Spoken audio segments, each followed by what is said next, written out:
Friends, कैसे हैं आप सभी लोग। My name is Jaydeep Ameta from Saraswat international academy Vapi. और आज हम बात करने वाले हैं स्फेरिकल मिरर्स की वेलोसिटी के बारे में।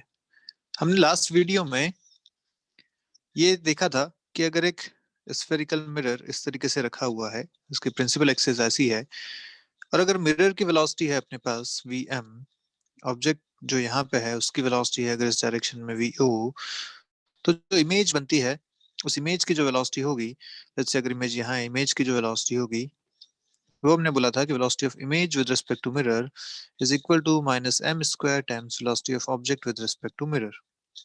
ये हमने एक एक्सप्रेशन यहाँ पे लिखा था, ठीक है। अब यहाँ हमने ये भी बोला था कि ये जो एक्सप्रेशन वैलिड है ये सिर्फ और सिर्फ कब वैलिड है, जब वेलोसिटीज जो हैं वो परपेंडिकुलर टू द मिरर हो या अलोंग द प्रिंसिपल एक्सिस हो। इसको हम बोल सकते हैं ओनली वैलिड फॉर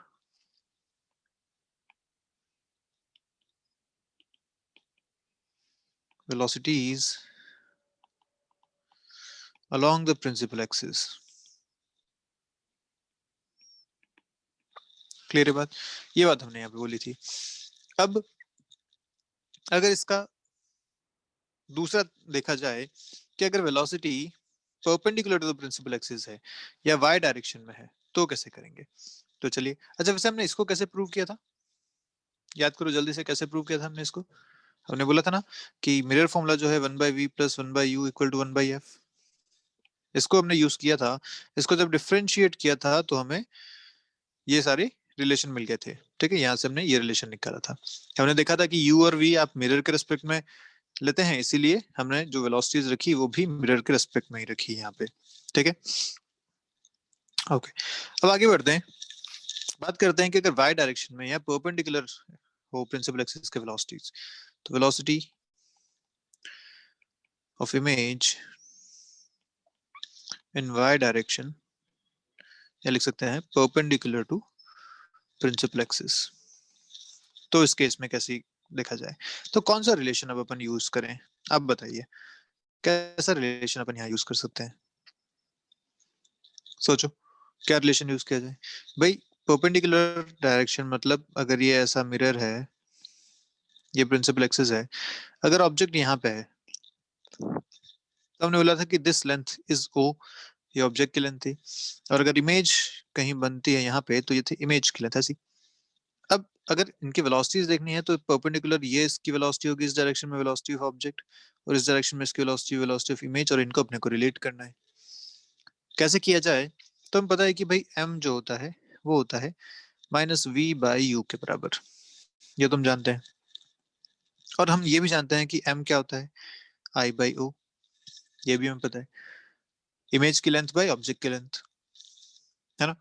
अब अगर मैं इनको डिफ्रेंशिएट करूं, इस रिलेशन को डिफ्रेंशिएट करूं, तो क्या मुझे अपना आंसर मिल सकता है। देखो कैसे करेंगे। हमें पता है कि वेलोसिटी ऑफ इमेज जो है वो लिखी जाएगी D I by D T. इस बात पे तो कोई दिक्कत नहीं है आप लोगों को, velocity of image is D I by D T. और ऐसी वेलोसिटी ऑफ ऑब्जेक्ट जो लिखी जाएगी वो क्या लिखी जाएगी, D O by D T. Clear है बात। मतलब ये जो लेंथ है ये किस रेट पे वेरी कर रही है, यही तो यहाँ की वेलोसिटी कहलाएगी। और ये जो लेंथ है ये किस रेट पे वेरी कर रही है, ये यहाँ की वेलोसिटी कहलाएगी। तो हम लिख सकते हैं D I by D T और D O by D T are the velocities of image and object. अब यहाँ से अगर मैं रिलेशन देखूं तो मैं लिख सकता हूँ I equal to M times O. अगर मैं इसको डिफ्रेंशिएट करूं, लिखूंगा D I by D T equal to M times D O by D T. और यहाँ से मैं समझ में आ गया कि this is the relation velocity of image is equal to M times velocity of object. Clear है बात। और क्या ये velocities perpendicular to principal axis चल रही हैं, यस, ये velocities perpendicular to principal axis की बात हो रही है। क्लियर है बात, पक्का। चलिए, अच्छा देखिए, जनरली क्वेश्चन ऐसा नहीं पूछते कि मिरर को भी आप परपेंडिकुलर डायरेक्शन में मूव कर दो, ऐसा क्वेश्चन जनरली नहीं पूछा जाता। बट अगर पूछा भी जाता है तो हमें ये बात ध्यान होनी चाहिए कि यहाँ भी ये जो आई और ओ हमने देखे हैं, I and O are from principal axis. तो अगर मान लीजिए प्रिंसिपल एक्सिस भी मूव करने लग गया, क्योंकि मिरर के साथ प्रिंसिपल एक्सिस भी मूव करेगा, तो अगेन ये जो वेलोसिटीज हैं ये with respect to principal axis ही लिखी गई हैं। तो अगर ऐसा क्वेश्चन पूछा जाता है जिसमें मिरर भी ऊपर की तरफ मूव करने लगे, तो आपको ये velocities with respect to principal axis लेनी है, मतलब उस वेलोसिटी को भी आपको कंसिडर यहाँ पे करना पड़ेगा, जैसे आपने लास्ट कॉन्सेप्ट में किया था उसी तरीके से। क्लियर है बात? तो चलिए, दोनों रिलेशन आपको याद रहने चाहिए। ये वेलोसिटीज कब है? ये है परपेंडिकुलर टू प्रिंसिपल एक्सिस, और उससे पहले जो एम स्क्वायर वाला रिलेशन था, माइनस एम स्क्वायर वाला, वो था विद रिस्पेक्ट टू मिरर और अलोंग द प्रिंसिपल एक्सिस। चलिए, तो इन पे बेस्ड कुछ क्वेश्चंस देखेंगे अपन थोड़ी देर में। अभी अपन बात करते हैं एक और मैग्निफिकेशन की। हमने जो मैग्निफिकेशन देखा उसे वो हमने बोला था लेटरल मैग्निफिकेशन। क्या बोला था? लेटरल मैग्निफिकेशन या लीनियर मैग्निफिकेशन भी उसे बोला था, है ना? हमने क्या बोला था कि अगर ये ऑब्जेक्ट है और ये अगर इमेज है तो I by O is equal to M, ये हमने बोला था लेटरल मैग्निफिकेशन के लिए। लेकिन दूसरा एक मैग्निफिकेशन आता है लॉन्गिट्यूडनल मैग्निफिकेशन। लॉन्गिट्यूडनल मैग्निफिकेशन क्या है? इस बार जो ऑब्जेक्ट रखा हुआ है वो अलोंग द प्रिंसिपल एक्सिस रखा हुआ है। कैसे रखा हुआ है? कि अगर ये मिरर है, ये इसका प्रिंसिपल एक्सिस है, तो जो ऑब्जेक्ट है इस बार, वो ऑब्जेक्ट यहाँ पे रखा हुआ है इस तरीके से, अलोंग द प्रिंसिपल एक्सिस उसकी लेंथ है। ठीक है, अब इसकी कोई हाइट तो है नहीं, हाइट तो जीरो है, पर लेंथ जरूर है। अब लेंथ है और अगर मैं इसको नाम भी दे दूं कि ये अगर ए पॉइंट है, ये अगर बी पॉइंट है, तो इसकी जब इमेज बनेगी तो इमेज इसकी बनेगी इस तरीके से। यहाँ के मान लीजिए इसकी इमेज बनती है, और इन्वर्टेड यहाँ, मतलब ये अगर ऊपर है तो ये नीचे इस तरीके से बन जाएगी इमेज कहीं पे। ये जो पॉइंट बनेंगे, ये बनेगा, ये ए डैश बनेगा, ये बी डैश बनेगा। अब इनकी लेंथ अगर देखा जाए तो अगर पहले इसकी लेंथ टी नॉट थी, थिकनेस ऑफ द ऑब्जेक्ट जिससे हम कहते हैं, और बाद में इसकी लेंथ जो इमेज की लेंथ है वो अगर टी आई है, थिकनेस ऑफ द इमेज, तो हमें इन दोनों का रिलेशन चाहिए। मैग्निफिकेशन अब क्या कहलाएगा? इन दोनों का रिलेशन अपने को देखना पड़ेगा। तो कैसे देखें ये चीज? तो करने का तरीका इसमें थोड़ा सा अजम्पशंस लेके देखा जाता है। क्या क्या है इसमें चीजें? देखिए, सबसे पहली बात तो अपने को ये पता है कि ये डिस्टेंस, अगर मैं ए पॉइंट की बात करूं तो यहाँ से यहाँ तक ये यू हो गया इसके लिए, है ना, जिसको मैं यहाँ पे एक्स बोल देता हूँ। ठीक है, और अगर मैं इस ए को देखूं, ए की इमेज कहाँ बनी, तो ए की इमेज बनी यहाँ पे, तो ये इसके लिए वाई वी हो जाएगा। ठीक है, तो मैं इसको बोल देता हूँ वाई। ठीक है, ऐसी दो मैंने डिस्टेंसेस बोल दी, एक्स और वाई। बेसिकली ये डिस्टेंस ऑफ ऑब्जेक्ट और डिस्टेंस ऑफ इमेज है, पर ये पॉइंट ए को कंसिडर करते हुए मैंने लिखी है। ठीक है बात? Point A as an object, point A की इमेज, ये दो डिस्टेंसेस मैंने अभी यहाँ पे लिखी। अब मैं इस पे अगर मिरर फॉर्मूला लगाऊं, तो यूजिंग मिरर फॉर्मूला क्या लिखा है? One by U plus one by V equal to one by F, ऐसा है। तो ये हो जाएगा one by X plus one by Y equal to one by F, ऐसा लिख दिया मैंने यहाँ पे। अच्छा देखो, सब नेगेटिव है यहाँ पे, क्योंकि जो लाइट रेज आएंगी वो इस डायरेक्शन में आएगी, तो ये पॉजिटिव होगा, ये नेगेटिव होगा। अब यहाँ पे एफ भी नेगेटिव है, यू भी नेगेटिव है, वी भी नेगेटिव है, सारे नेगेटिव कैंसिल हो गए, अपने पास बचा ये one by X plus one by Y equal to one by F. ठीक बात? इसको मैं डिफ्रेंशिएट करता हूँ,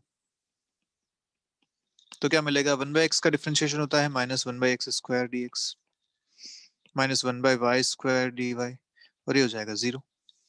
ठीक बात? यहाँ से आपको मिला d y by d x is equal to minus y square by x square. ये आपको एक रिलेशन यहाँ से मिल गया। ठीक है, अब अगर ध्यान से देखो तो यहाँ एक अजम्पशन हम क्या लेते हैं कि ये जो ऑब्जेक्ट्स की लेंथ जो है, ये जो आपने टी नॉट लिखा है यहाँ पे, ये जो टी आई आपने जो इमेज की यहाँ थिकनेस बताई है, लेंथ बताई है, ये जो लेंथ है ये बहुत छोटी होती है compare to u and v. क्या बोला मैंने? कि कंपेयर टू दिस यू ये लेंथ बहुत छोटी है, ऐसे ही कंपेयर टू दिस वी ये लेंथ बहुत छोटी है। ठीक है, अब जब मैंने dx और dy लिखे हैं, what is dy? A small change in y, तो this dy is nothing but this thickness. ये अपना यहाँ पे एक कंपैरिजन रहता है, अप्रोक्सीमेशन रहता है। क्लियर है बात? हमारा अजम्पशन क्या है? ये जो थिकनेस है ऑब्जेक्ट की या इमेज की, वो इन डिस्टेंसेस के कंपेयर में बहुत कम है। ठीक है, अगर ऐसा है तो this dy change in y is nothing but this ti, और ऐसे दिस चेंज इन एक्स, छोटा सा change is nothing but this T not. ये हम यहाँ पे कंसिडर करते हैं, तो इस बात को लिख लेते हैं। For small T not and T I, this ti by t naught is same as dy by dx, which is also equal to, अभी आपने लिखा y square by x square, in magnitude की बात कर रहे हैं, इन मैग्नीट्यूड हम ऐसा लिख सकते हैं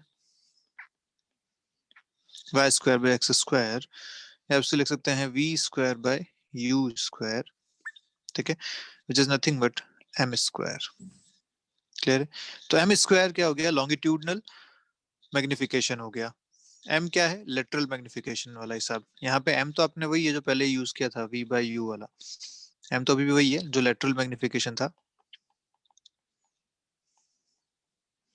लेकिन यहाँ पे जो आपको लॉन्गिट्यूडनल मैग्निफिकेशन मिला, जिसको मैं एम एल लिख रहा हूँ, वो आपको मिलता है एम स्क्वायर के बराबर। क्लियर है? तो longitudinal magnification is equal to square of lateral magnification. ये एक बात है आपको जो ध्यान रखनी है, ठीक है। और ये कब वैलिड है, valid only for, valid only when T not and T I R very small compared to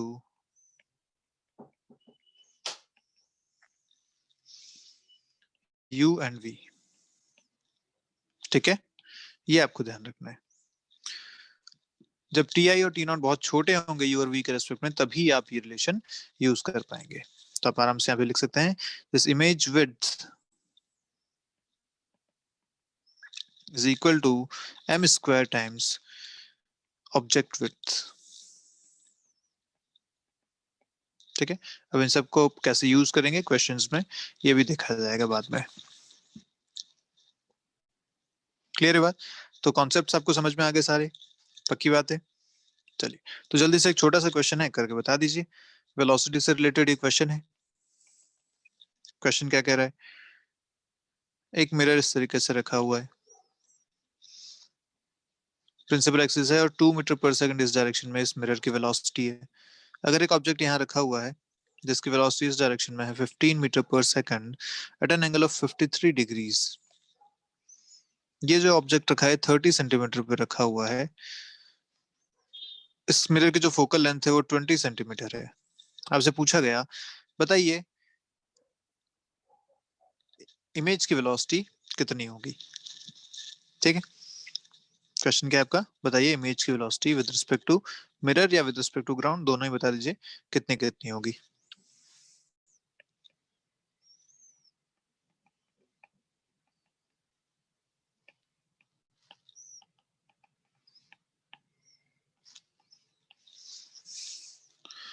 velocity of image with respect to mirror and with respect to ground. चलिए करिए, वीडियो पॉज कीजिए, question solve कीजिए।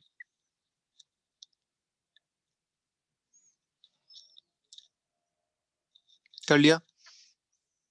चलो देखो क्या करना पड़ेगा यहाँ पे, क्या मैं सीधा सीधा फॉर्मूला लगा दूं, velocity of image with respect to mirror equal to minus M square times velocity of object with respect to mirror. क्या है फॉर्मूला में डायरेक्ट लगा सकता हूँ यहाँ पे, यस और नो? नहीं, डायरेक्ट नहीं लगा पाऊंगा, फॉर्मूला तो ठीक है लेकिन डायरेक्ट नहीं लगा पाऊंगा। क्यों नहीं? क्योंकि यहाँ पे वेलोसिटी के दो कंपोनेंट हैं, एक अलोंग दिस प्रिंसिपल एक्सिस है, दूसरा perpendicular to the principal axis है। मुझे दोनों तरफ अलग अलग फॉर्मूलाज यूज करने पड़ेंगे। तो मैं दोनों की वेलोसिटीज लिखता हूँ। ये वेलोसिटी हो जाएगी 15 cos 53, cos 53 is 3/5, ये आपको मिलेगा 9 मीटर पर सेकंड। और वो ऊपर आएगा 15 sin 53, sin 53 is 4/5, तो मिलेगा 12 मीटर पर सेकंड। ये दो वेलोसिटीज आपको बेसिकली यहाँ पे दी हुई है।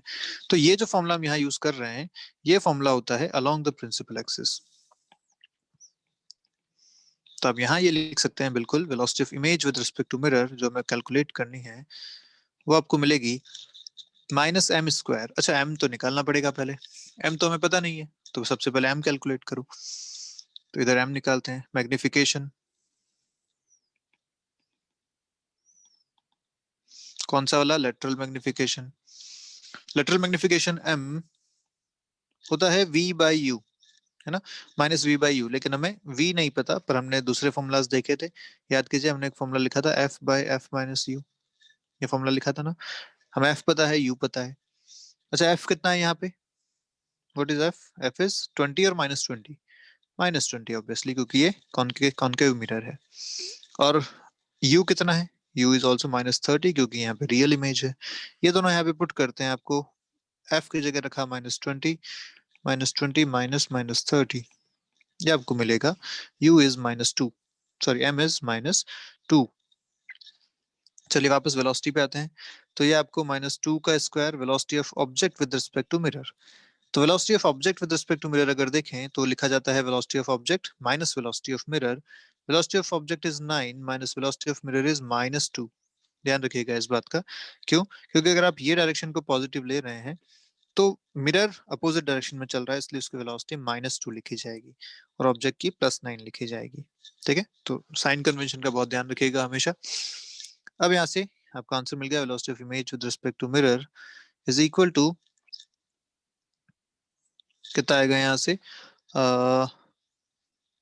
यार आपको -46, सॉरी -44, ये आपको मिल जाएगा -44 मीटर पर सेकंड। किस डायरेक्शन में है? आई कैप डायरेक्शन में। पर ये टोटल वेलोसिटी है क्या? नहीं भाई, अभी तो परपेंडिकुलर डायरेक्शन में जो वेलोसिटी है उसके हिसाब से भी तो निकालनी पड़ेगी। यस, तो ये अलोंग द प्रिंसिपल एक्सिस ये मिल गई। अब देखते हैं perpendicular to the principal axis. उसके लिए अगर देखें तो हमें फॉर्मूला पता है, velocity of image is equal to m times velocity of object.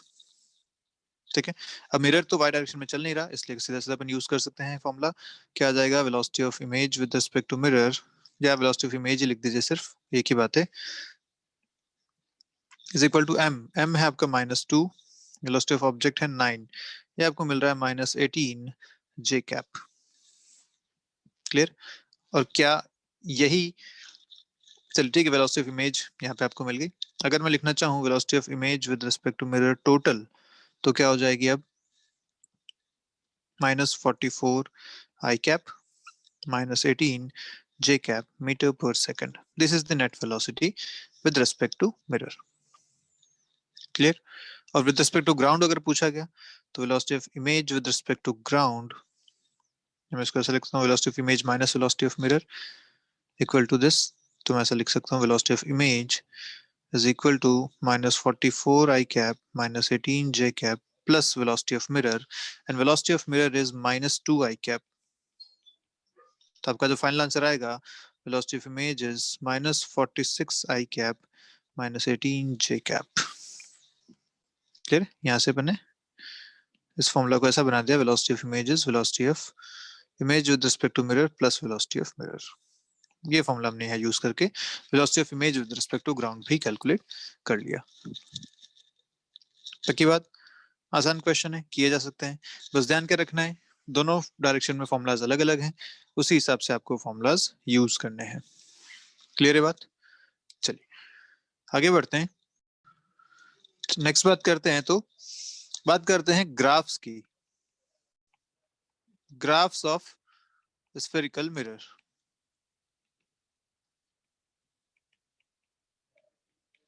ठीक है, स्फेरिकल मिरर मतलब कॉनकेव और कॉन्वेक्स मिरर के ग्राफ हमें बनाने हैं। ग्राफ किस किस का? यू वी ग्राफ या वी यू ग्राफ, ये अपने को बनाना है। ठीक है, वी वर्सेस यू ग्राफ कैसे बनेंगे? तो हमें भाई इक्वेशन तो पता है, मिरर फॉर्मूला पता है, 1/v plus 1/u equal to 1/f, ये इक्वेशन हमें पता है। ठीक है, इसका ग्राफ अपन बनाने की कोशिश करते हैं। तो भाई अपने को ये बात तो पता है कि ये जो इक्वेशन बनती है, ये इक्वेशन बनेगी पैराबोला की। This is a parabola equation. तो आप ये बात ध्यान रखिएगा कि पैराबोलिक ग्राफ बनेंगे। दूसरी बात हमें पता है कि अगर कॉनकेव मिरर की बात करो तो इस केस में फोकल लेंथ नेगेटिव होती है। ठीक है, जबकि कॉन्वेक्स मिरर के केस में एफ पॉजिटिव होता है। तो इनके जो ग्राफ्स बनते हैं उनमें सिमेट्री जो बनती है इसी हिसाब से डिसाइड होती है। आपके पास अगर ये दो एक्सिस हैं, एक वी और एक यू,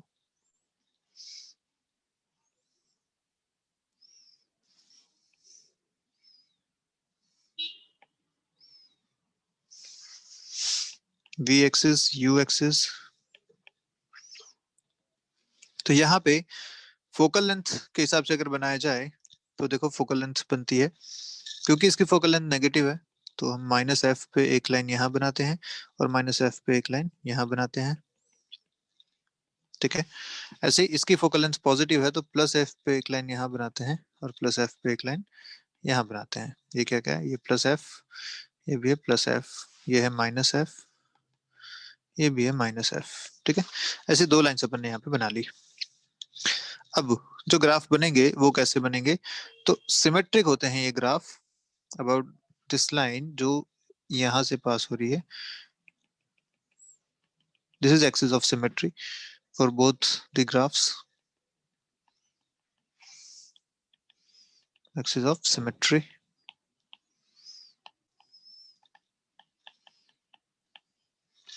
और जो ग्राफ बनते हैं वो ग्राफ बनते हैं पैराबोला। बस पैराबोला बना दीजिए एसिम्प्टोटिक, ओरिजिन से पास होगा, जब u जीरो होगा v भी जीरो होगा, तो ग्राफ बन जाएंगे कुछ आपके ऐसे।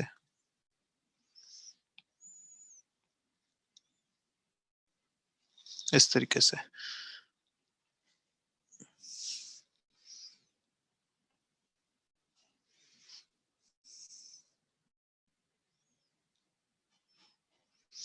ओरिजिन से पास होता हुआ एक ग्राफ आपका बन जाएगा। ठीक है,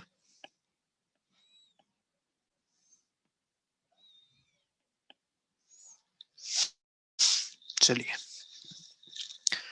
तो ये ग्राफ्स बनते हैं, ध्यान रखिएगा इन ग्राफ्स को।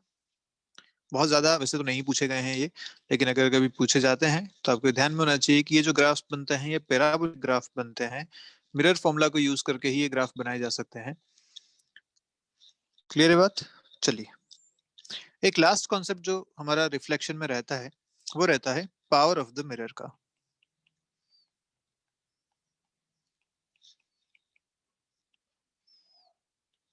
पावर ऑफ द मिरर सीधा सा हिसाब है, सीधा फॉर्मूला है, कोई खास बात नहीं है। पावर को डिफाइन किया जाता है -1/f से। सीधा सीधा फॉर्मूला आपको याद रखना है, पावर इक्वल टू -1/f। ध्यान रखना है कि यहाँ पे f मीटर में हो, f is focal length, f आपकी फोकल लेंथ है मिरर की इन मीटर्स, ये इंपॉर्टेंट बात है। क्लियर। दूसरी बात, इसकी जो यूनिट होती है पावर की वो होती है डायोप्टर, डिनोट करते हैं d से। तो अगर आपके पास एक कॉनकेव मिरर है तो उसकी पावर कैसी हो जाएगी, पॉजिटिव या नेगेटिव, क्योंकि इसका एफ नेगेटिव होता है तो इसकी पावर कैसी हो जाएगी, पॉजिटिव हो जाएगी। और अगर ऐसे ही कॉन्वेक्स मिरर की अगर आप बात करते हैं तो क्योंकि उसका एफ पॉजिटिव होता है तो इसकी जो पावर हो जाएगी वो नेगेटिव हो जाएगी। क्लियर है बात। तो बस आपको सीधा सीधा फॉर्मूला याद रखना है, power of the mirror is equal to -1/f।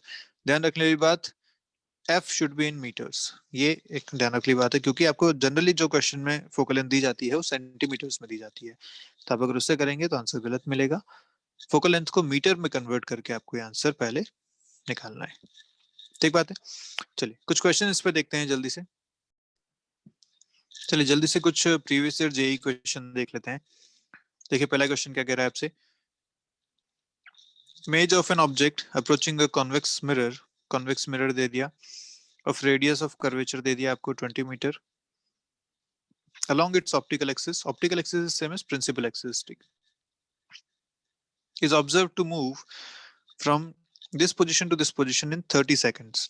So what is the speed of the object in kilometer per hour? ये आपसे पूछा गया है। तो ये कॉन्वेक्स मिरर है, इसके ऑप्टिकल एक्सिस के अलोंग एक ऑब्जेक्ट चल रहा होगा, उसकी इमेज भी चल रही होगी। ठीक है, सारी बातें आपको बता रखी हैं। आपसे क्या बोला गया कि भाई इमेज जो है, एक तो पहली बात इसका जो रेडियस ऑफ कर्वेचर है वो आपको दे रखा है 20 मीटर्स, मतलब इसकी जो फोकल लेंथ आपको दे रखी है वो दे रखी है 10 मीटर्स, ये अपन मान के चलते हैं। दूसरी बात, इमेज ऑफ द ऑब्जेक्ट जो है वो observe to move from this position to this position in 30 seconds. ठीक है, तो अपने को वेलोसिटी ऑफ इमेज मिल गई है यहाँ से, वो क्या है 25/3 पे थी, -50/7 पे आ गई है इन 30 सेकंड्स।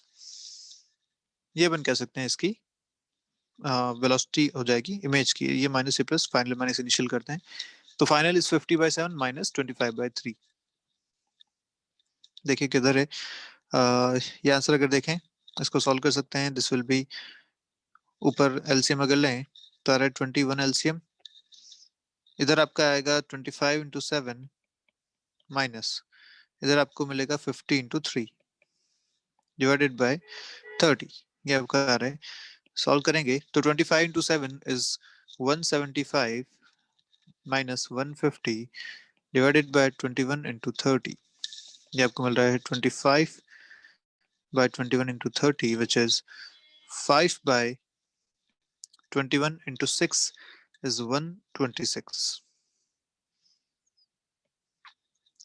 मीटर पर सेकेंड। क्लियर है? यह मिल गई आपको वेलोसिटी ऑफ इमेज 5/126 मीटर्स पर सेकेंड। आपको पूछा गया है वेलोसिटी ऑफ ऑब्जेक्ट, और हम जानते हैं वेलोसिटी ऑफ ऑब्जेक्ट जो होती है वो होती है m² minus m² times velocity of image. Clear बात? अब अलोंग द प्रिंसिपल एक्सिस दिया है ना आपको, हाँ अलोंग इट्स ऑप्टिकल एक्सिस।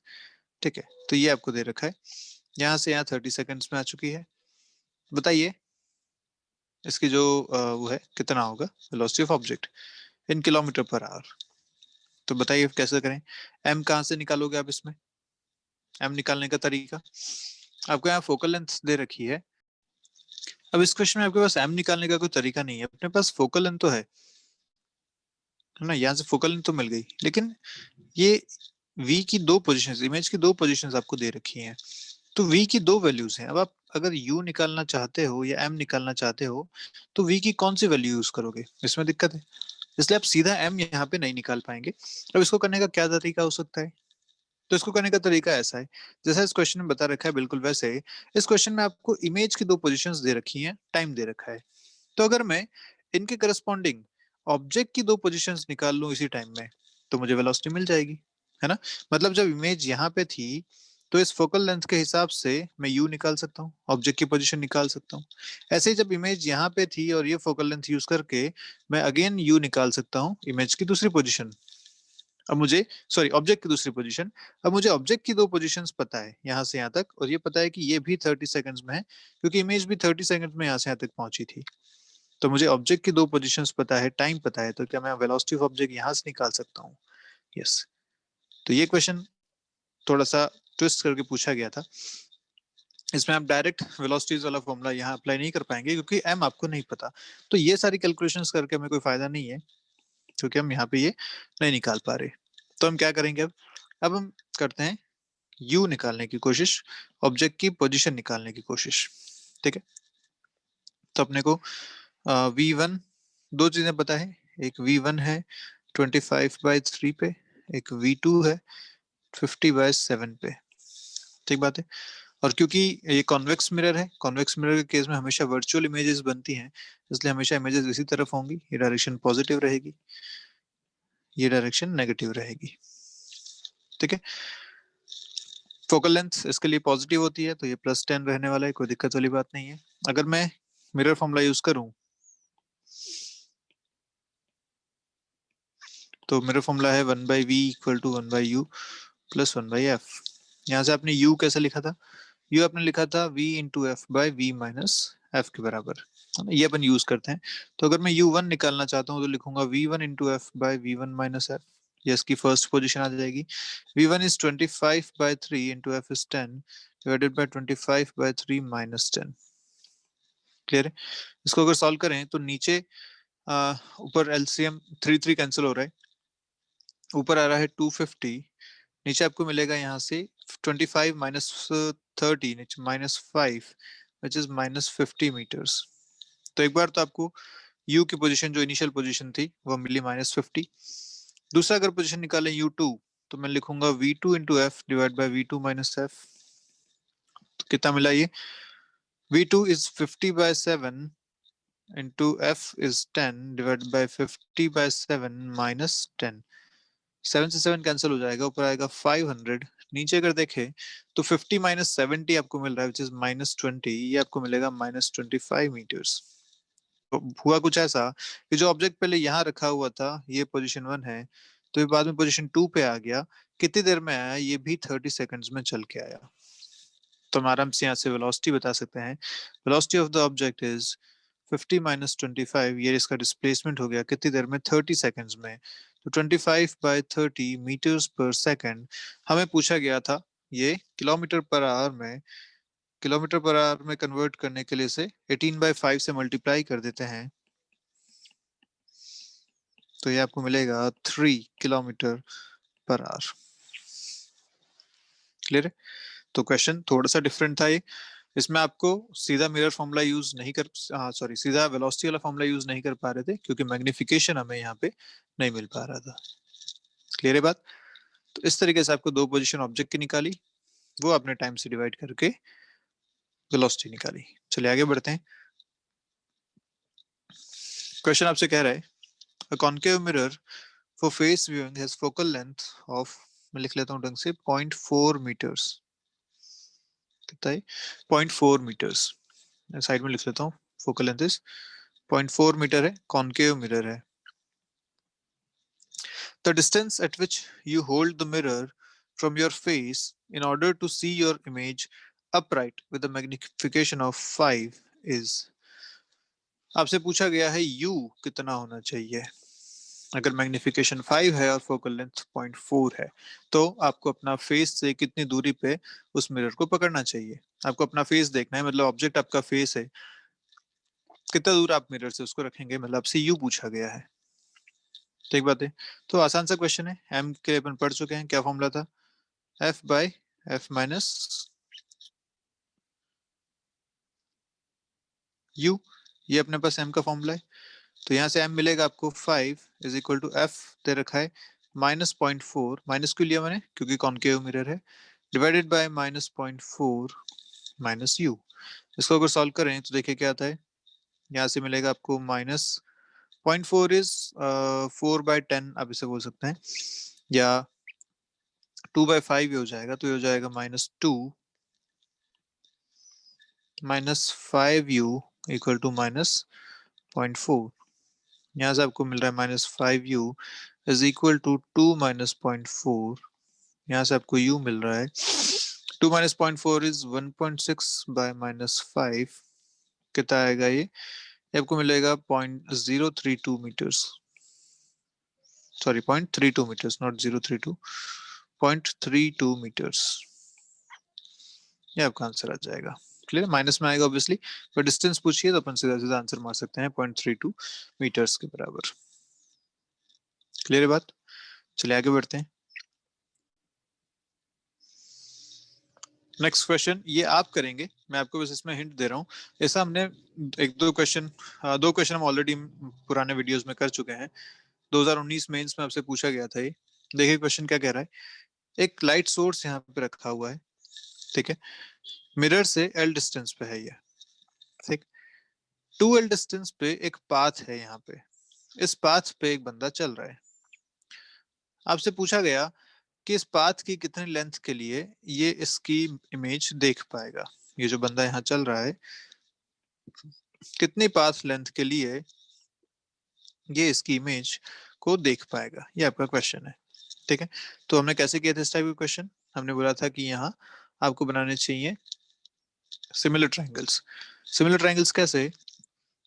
तो भैया जो रे यहाँ से चली है वो मैक्सिमम यहाँ पे टकरा सकती हैं एट लास्ट, और अगर यहाँ टकराएंगी तो यहाँ पे जाएंगी, इस तरीके से।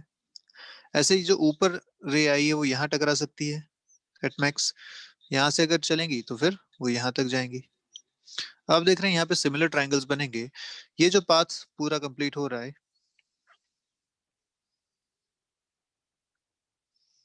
ये जो पाथ यहाँ पे है, इस पाथ को अपने को देखना है। तो अगर इमेज इसकी बनाए तो इमेज बेसिकली बनेगी इसके पीछे की तरफ, यहाँ पे कहीं इस जगह पे इसकी इमेज बनने वाली है at the same distance L. ये तो हम जानते ही है, सेम डिस्टेंस एल पे इसकी इमेज आ जाएगी। अब आप यहाँ पे ट्राइंगल को अपने इक्वल कर सकते हैं। अगर मैं इसको बिल्कुल बीच से ऐसे ज्वाइन कर लूं तो देखिए कौन कौन से ट्राइंगल यहाँ पे आपके बन रहे हैं। एक ट्रायंगल आपको बन रहा है छोटा वाला और इसका सिमिलर ट्रायंगल ये बड़ा वाला। क्लियर, ये दोनों सिमिलर ट्रायंगल्स हैं। इसमें आप बता सकते हैं अगर ये डिस्टेंस L है और ये डिस्टेंस 2L है।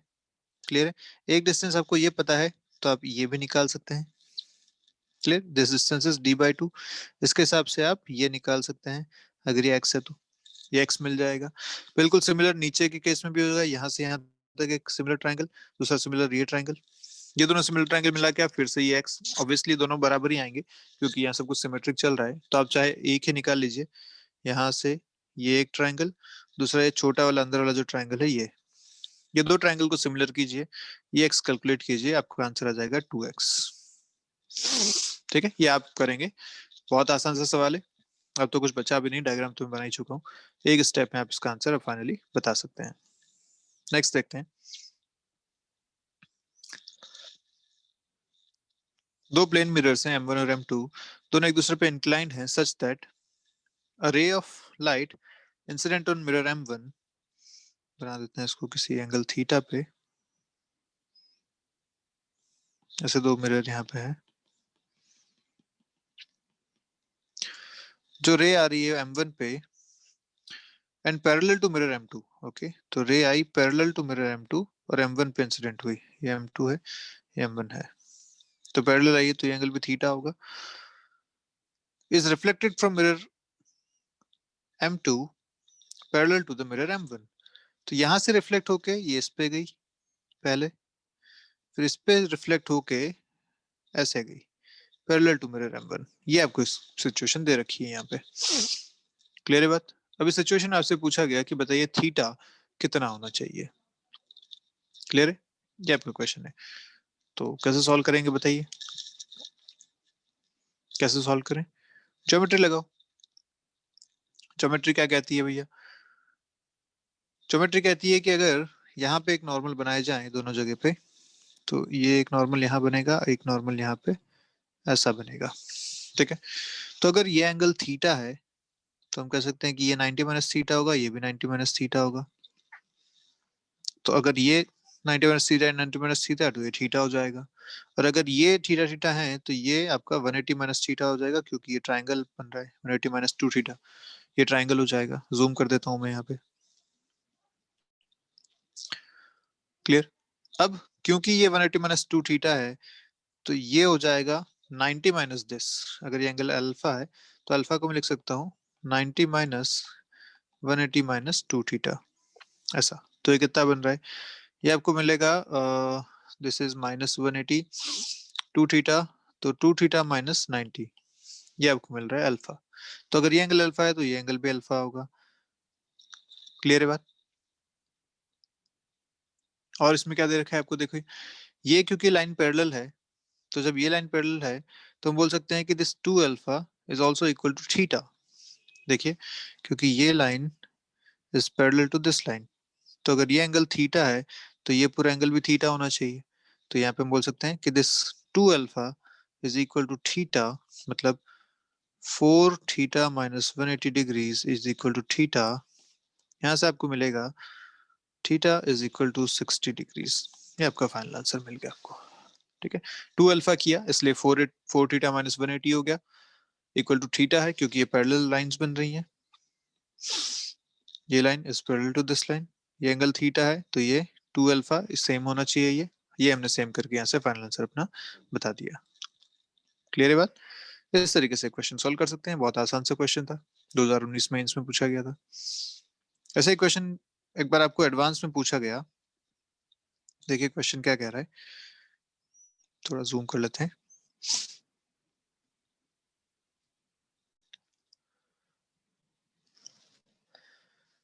लाइट रे है travelling in the direction 1 by 2 I cap plus root 3 j cap is incident on a plane mirror. After reflection, it travels along a direction this 1 by 2 I cap minus root 3 j cap. The angle of incidence is, ये आपका question है। तो देखिए कैसे करें। ये अगर mirror है, इंसिडेंट रे आई इस तरीके से यहाँ पे, दिस इज इंसिडेंट रे। बोला गया कि नॉर्मल से या चलिए ऐसा कुछ नहीं, अपन बात करते हैं नॉर्मल यहाँ पे। अगर इसके अपन दो कंपोनेंट कंसिडर करें तो क्या क्या इसके कंपोनेंट्स हैं, एक आई कैप की तरफ है, दूसरा जे कैप की तरफ है। तो हम सीधा सीधा यहाँ पे एंगल बता सकते हैं कि जो इंसिडेंट एंगल होगा आई,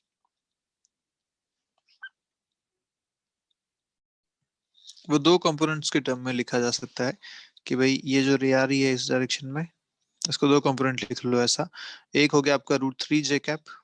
अब भले मिरर हटा दीजिए, मिरर का यहाँ पे कोई काम नहीं है, इस तरीके से। तो एक एंगल हो गया आपका आ, ये तो हो गया 1/2 I कैप, ये हो गया √3 जे कैप, इस तरीके से। या आप चाहे इसको उल्टा बना लेते हैं, काम करते हैं, इसको हटाइए, इसे उल्टा बनाते हैं। क्योंकि 1/2 I कैप है तो ये 1/2 I कैप हो गया, √3 जे कैप है, ये √3 जे कैप हो गया। इस डायरेक्शन में लाइट आई ऐसी, इस तरीके से ये इंसिडेंट हुई और फिर रिफ्लेक्ट हुई, और रिफ्लेक्ट होने के बाद देखिए ये हाफ आई कैप यहाँ भी है, ये हाफ आई कैप यहाँ भी है, मतलब एक्स में इसका जो कंपोनेंट है वो सेम रहा, रिफ्लेक्शन के बाद भी ये सेम चला। तो अगर यहाँ मिरर है इस तरीके से, और अगर एक्स में सेम रहना है तो ये इस तरीके से अपना रिफ्लेक्शन कर सकती है ऐसा। तभी ये एक्स में अभी भी सेम रहने वाली है, एक्स में अभी इसका जो कंपोनेंट लोगे ये हाफ आई कैप भी मिलने वाला है। और देखिए वाई में जो कंपोनेंट था वो जस्ट अपोजिट हो गया, √3 जे कैप का -√3 जे कैप हो गया। तो मैं इसको -√3 जे कैप, ये यहाँ आ जाएगा। क्लियर है? तो बस एंगल ऑफ इंसिडेंस आपसे ये आई पूछा गया था। ट्राइंगल आप बना लीजिए, ये ट्राइंगल यहाँ पे बन रहा है, ये रे आ रही है, नॉर्मल है, ये आई है, ये आपको दे रखा है हाफ, ये आपको दे रखा है √3। आप लिख सकते हैं 10I is equal to half divided by √3 या 1/2 √3, ये आपका आंसर हो जाएगा। इनमें से डायरेक्ट आंसर तो एक भी नहीं है, तो सीधा सीधा अपन लिख सकते हैं ये शुड बी 75 डिग्री के आसपास, क्योंकि बाकी सबकी वैल्यूज अपने को पता है। क्लियर है? आगे बढ़ते हैं। क्वेश्चन आपसे कह रहा है ऐसा कि एक रे जो है वो इस तरीके से एंटर हो रही है यहाँ पे 30 डिग्री पे। ये जो टोटल लेंथ है ये 2√3 है यहाँ से यहाँ तक, ये जो विड्थ है 0.2 है। आपको बोला गया कि कितने रिफ्लेक्शंस करेगी अंदर की तरफ, कितने रिफ्लेक्शन यहाँ पे होंगे जब ये रे फाइनली बाहर आएगी उससे पहले। ओके, कैसे सॉल्व करें? तो आराम से कर सकते हैं। भाई हमें पता है कि जब ये रे रिफ्लेक्ट होके यहाँ तक पहुंचेगी तो इसने कुछ डिस्टेंस ट्रैवल किया होगा यहाँ से यहाँ तक वाला, ये।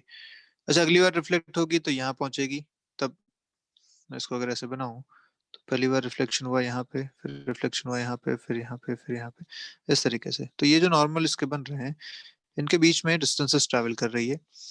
पहली डिस्टेंस इसने ट्रैवल करी ये वाली, ठीक है, फिर अगली बार ये वाली, फिर अगली बार अगर यहाँ भी इसको ऐसा मिला दिया जाए तो ये वाली। तो कुल मिला के आप देख पा रहे हैं जितनी बार रिफ्लेक्शन हो रहा है उतनी बार ये डिस्टेंसेस ट्रैवल हो रही हैं। टोटल डिस्टेंस ये कितनी है? 2√3 के बराबर। और हमें पता है कि जिस एंगल पे आ रही है हर बार सेम एंगल पे ही ये रिफ्लेक्ट होने वाली है। क्यों? क्योंकि ये सिमेट्रिकल है, यहाँ पे अगर 30 पे है तो 30 पे जाएगी, फिर यहाँ पे 30 पे गिरेगी, फिर 30 पे रिफ्लेक्ट होगी, फिर 30 30, ये हमेशा चलते रहेंगे एंगल सेम। तो ये डिस्टेंसेस भी हमेशा सेम चलती रहेंगी। तो हम लिख सकते हैं कि भाई जितने रिफ्लेक्शन होंगे उसके हिसाब से ये टोटल लेंथ यहाँ पे कवर होनी चाहिए। कवर कैसे होगी? तो कवर करने का तरीका है कि भाई एक बार अगर मैं निकाल लूं डिस्टेंस, ये जो आपको दे रखा है यहाँ पे इस तरीके से, यहाँ पे दिस एंगल इज 30 डिग्री,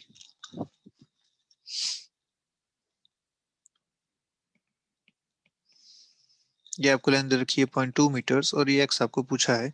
तो यहाँ पे एक्स आप लिख सकते हैं x/0.2 इज 1030, या 0.2 × 1030 डिग्री, ये आपका एक्स हो जाएगा। तो वह नंबर ऑफ रिफ्लेक्शन यहाँ पे लिख सकते हैं, ये हो जाएंगे 2√3 डिवाइडेड बाई 0.2 × 10 3 इज अगेन 1/√3।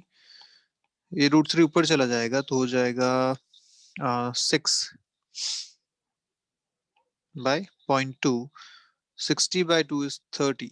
तो ये आपका आंसर आ जाएगा 30 रिफ्लेक्शंस। क्लियर है बात? चलिए तो ठीक है, आज का वीडियो यहीं खत्म करते हैं। कुछ ये हमने क्वेश्चंस किए हैं, आप चाहें तो एक क्वेश्चन खुद से भी ट्राई। तो ठीक है, 23 क्वेश्चन है। तो ठीक है, आज का वीडियो यहीं खत्म करते हैं। मिलते हैं नेक्स्ट क्लास में, तब तक के लिए बाय बाय। शुरू करेंगे फिर नया टॉपिक रिफ्रैक्शन,